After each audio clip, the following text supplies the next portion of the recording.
Çox sürücü bu suala səhv cavab verdi və ya ümumiyyətlə yaxın dura bilmədi. Sürücülərə belə bir sual vermişdim ki, qarşıdakı avtomobilin saatda 60 km sürətlə hərəkət etdiyi yaşayış məntəqəsində sual işarəsi yerində göstərilən 5 nişandan hansı olarsa, boz mini avtomobili belə manevr edə bilər və boz mini avtomobilinin sürəti 50-dir. Düzgün cavab verən savadlı sürücüləri təbrik edirəm. Bəli, B variantı 5-ci nişandan başqa hər biri.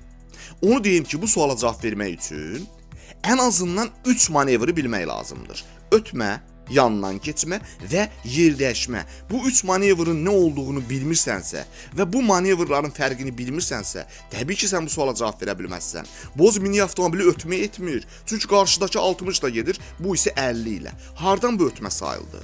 Bu avtomobil, mini avtomobili sadəcə sol zolağa yer dəyişmə edir. Başqa sözlə desək, sizdən soruşulmuşdu ki, göstərilən sual işarəsi yerində hansı nişan olarsa, boz mini avtomobili yer dəyişmə edə bilər.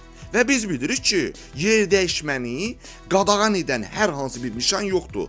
Amma 5-ci nişan, 5.3 nişanı olarsa, onda bəs niyə biz sol zolağa belə manevr edib hərəkət edə bilmirik? Maddə 49-un 1-ci hissəsindən bilirik ki, yaşayış məntəqəsindən kənarda və yaşayış məntəqəsində əgər yol sahəsi 5.1 və ya 5.3 nişanları ilə işarələnibsə, sağ zolaq boşdursa, sol zolaqda hərəkət etmək qadağandır.